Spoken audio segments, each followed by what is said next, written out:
เขาก็มากันเรื่อยๆอยู่นะโอ้มันมีเขื่อนเนาะแต่ก่อนมันใสยังสิบ่นี่โอ้ยน้ำใสดีเนาะน้ำใสเป็นสีเขียวไปเจอละคนเดินมันสิพักมันสิหักเด้โอ้ข้าเจ้าเปิดให้นักท่องเที่ยวมาส้มหนาสีสอมแปลงเลยเนาะอันตรายด้วยนี่ฝรั่งมันว่าไปปะยังนะพี่น้องตากแซ่เมืองหลวงพระบาง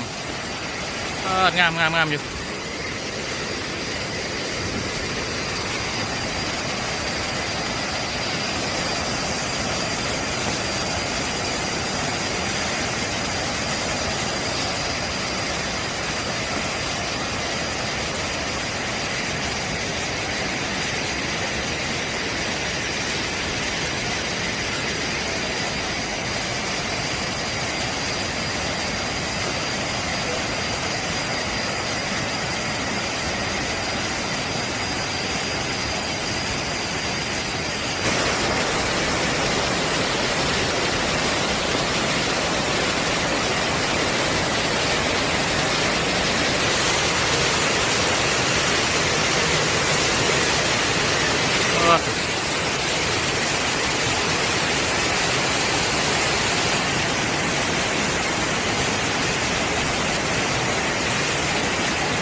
ตากแซ่เมืองหลวงพระบางโอ้ตายงามพี่น้องมาวังสาวฝนตกขึ้นมา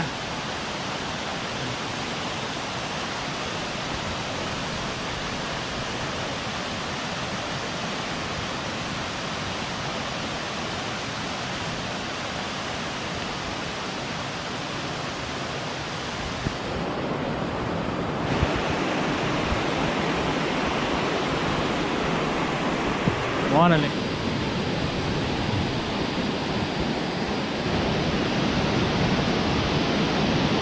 คนน่ะ